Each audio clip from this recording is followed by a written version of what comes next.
وہ آتا ہے، جنرل ضیاء الحق صاحب لے کے آتے ہیں، اور اس کے بعد بلکہ ضیاء الحق صاحب سے پہلے جنرل یحییٰ خان وہ لے کے آتے ہیں، اس کے بعد جنرل ضیاء صاحب آتے ہیں، وہ 11 سال۔ جنرل ضیاء صاحب کا بھی یہی تھا کہ وہی انتخابات میں دھاندلی، ملک گیر تحریک، اور پھر طویل دورانیے کا احتجاج، اور بالآخر ملک کرفیو اور گولی لاٹھی کی طرف گیا، اور ماشاء اللہ 11 سال۔ پھر پرویز مشرف صاحب کا ماشاء اللہ، اس میں وزیر اعظم نواز شریف صاحب نے، اور جب آرمی چیف باہر تھے جناب مشرف، ان کو سیک کر دیا، یہ ماشاء اللہ لگ گیا۔ تو اب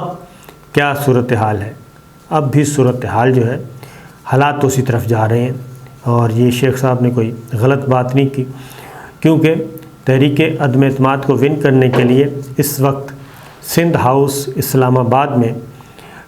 SSU کے 228 کمانڈوز تعینات کر دیے گئے ہیں۔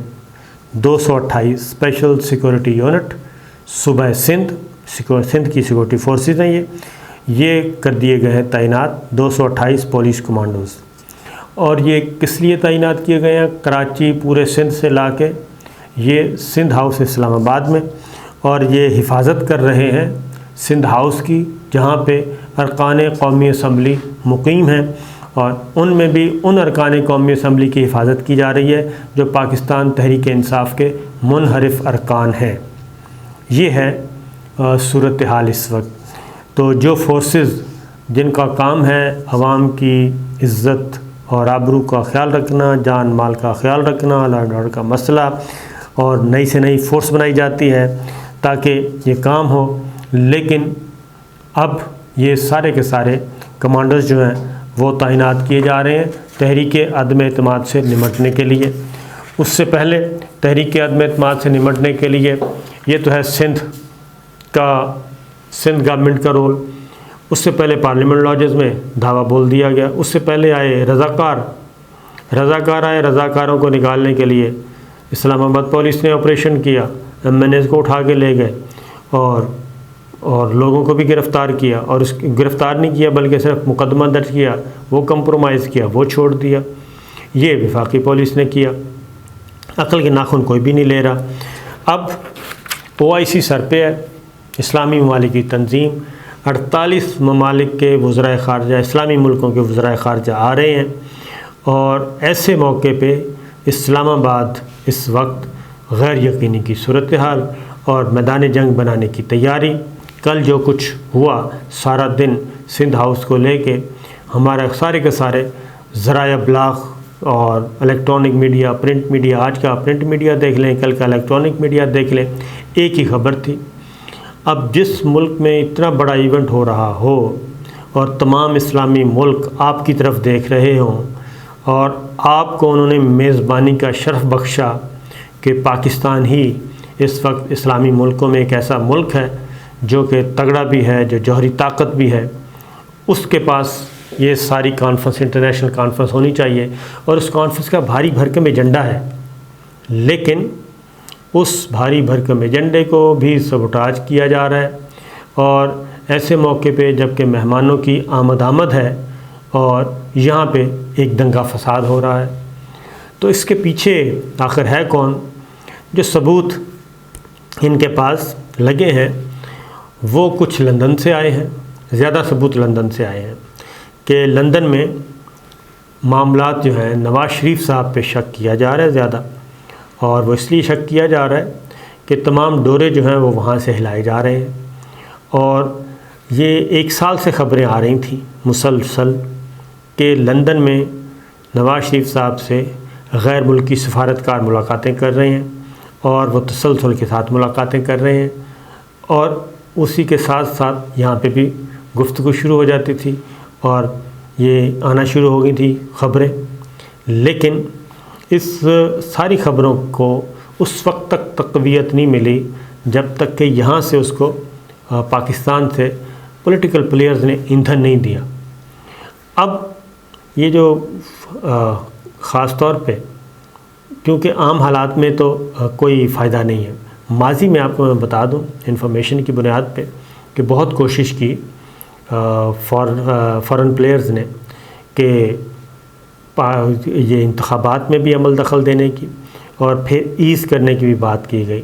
کہ خاص طور پہ شریف فیملی کو ایز کیا جائے اور ان کو بھی سپیس دی جائے۔ امریکہ کے سابق وزیر خارجہ کی 3 ٹیلی فون کالز ریکارڈ پر ہیں جو کہ ان کے لیے آئی تھیں، لیکن اس پہ کسی قسم کا کوئی پازیٹیو رسپانس نہیں تھا، اور پاکستان نے مضبوطی سے اپنا مقدمہ لڑا اور ریاست پاکستان نے انٹرفیئر نہیں ہونے دیا کسی کو بھی۔ اس کی وجہ یہ تھی کہ یہاں کے جو ہمارے پولیٹیکل اور ملٹری لیڈرشپ تھی وہ سیم پیج پہ تھی اور مل جل کر کام کر رہے تھے، لیکن اب اس کو لگ گئی ہے نظر، اور نظر ایسی لگی کہ الزامات عائد کیے گئے، جیسے کہ پرویز الہی نے کہا کہ اداروں میں مداخلت کی گئی، اور الزام لگایا انہوں نے وزیر اعظم عمران خان پہ، اور شاید وہ جو مثال دے رہے تھے وہ آرمی میں پوسٹنگ ٹرانسفر کی بات کر رہے تھے۔ تو یہ ساری چیزیں ہو گئی ہیں۔ اس وقت فاصلے ذرا تھوڑے سے بڑھ چکے ہیں، اور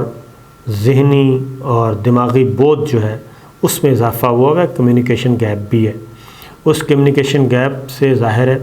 فائدہ اٹھانے کی کوشش کی جا رہی ہے، اور اگر یہ کسی نے فائدہ اٹھانے کی کوشش کی تو معاملات پھر ہاتھ سے نکل جاتے ہیں۔ گورنمنٹ جو ہے، خاص طور پہ وزیر داخلہ بار بار یہ بات کہہ رہے ہیں کہ اس میں پیسہ بھی چل رہا ہے، وزیر اعظم عمران خان کہہ رہے ہیں پیسہ چل رہا ہے، تو بھائی پیسہ اگر چل رہا ہے تو جو اس میں FIA آپ کے پاس ہے، تحقیقاتی ادارے آپ کے پاس ہے، آپ ان کو منظر عام پہ لائیں اور منظر عام پہ لا کے بتائیں کہ یہ ہو رہا ہے۔ اب جو چیزیں ہمارے سامنے ہیں اس میں یہ لا اینڈ آرڈر کے حوالے سے ایک اور بات بتا دوں کہ اس وقت یہ بھی کوشش ہو رہی ہے، یہ بھی باہر کا ایجنڈا ہے، کیونکہ مجھے ذاتی طور پہ پتہ ہے کہ اس وقت تمام اسلامی ملک جو ہیں، یعنی سب سے زیادہ کہا جاتا ہے سعودی عرب سے ہماری دوری ہو گئی ہے، تو سعودی عرب بھی پاکستان کی طرف دیکھ رہا ہے، اور سعودی عرب اور پاکستان ایک دوسرے سے دور نہیں ہو سکتے۔ ترکی پاکستان کی طرف دیکھتا ہے، کیونکہ ہمارے پاس اللہ تعالیٰ نے ہمیں وہ چیز دی ہے جو کسی اور کے پاس نہیں ہے۔ تو بجائے اس کے کہ تحریک عدم اعتماد کے معاملے کو پارلیمانی انداز میں، آئینی انداز میں، قانونی انداز میں نمٹایا جائے، اس میں دونوں فریقین جو ہیں، حکومت بھی اور اپوزیشن بھی، بہت زیادہ اپوزیشن کا تو کام ہی ہے،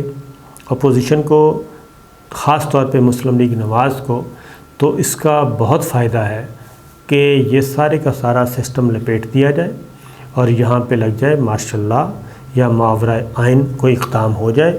اور اس کے بعد ہوگا یہ کہ جو بھی قدم اٹھایا جائے گا، عدالتیں جو بھی فیصلہ کر دیں گی، عدالتیں نیب کوئی بھی کام کریں گے وہ کہیں گے کہ یہ مارشل لا دور میں ہوا ہے، لہٰذا اس کو تو فارغ کیا جائے، جیسے کہ پرویز مشرف صاحب کے زمانے میں ہوا تھا۔ اس میں بھی سارے یہ پوتر ہو کے واپس آ گئے تھے۔ تو اگر وزیر داخلہ شیخ رشید صاحب کے پاس موجود ہیں تو آج لگتا یہ ہے کہ وہ کچھ ثبوت پیش کریں گے، کیونکہ جو سب سے زیادہ ملاقاتیں ہو رہی ہیں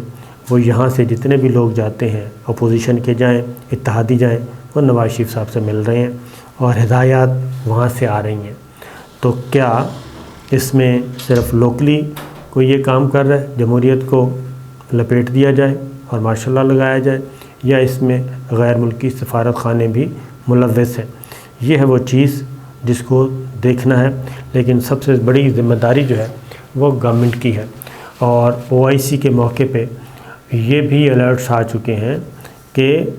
دشمن جو ہے وہ کچھ بھی کر سکتا ہے، یعنی لا اینڈ آرڈر کے مسئلے کو خراب کر سکتا ہے۔ تو یہاں پہ 2 ایونٹ ہیں، 23 مارچ ویسے ہی کئی سال، تو 23 مارچ جب سے یہ 9/11 کا تھا، دہشت گردی کے خلاف سو کالڈ جنگ تھی،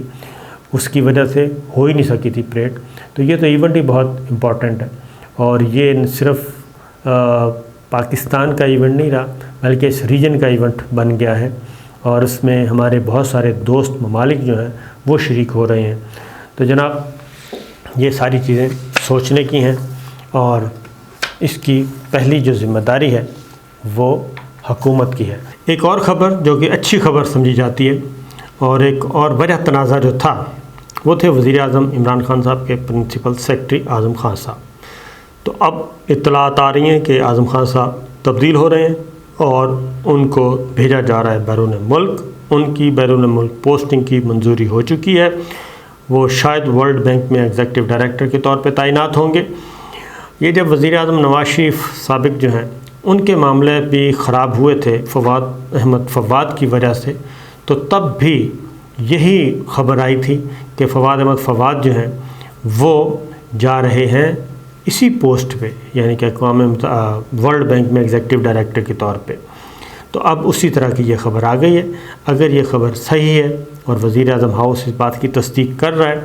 تو میرا خیال ہے کہ اس سے بھی کافی بہتری آنے کی امید ہے، لیکن عثمان بزدار صاحب وزیر اعلیٰ پنجاب کی تبدیلی بھی ضروری ہے۔ اجازت دیجیے، اللہ حافظ۔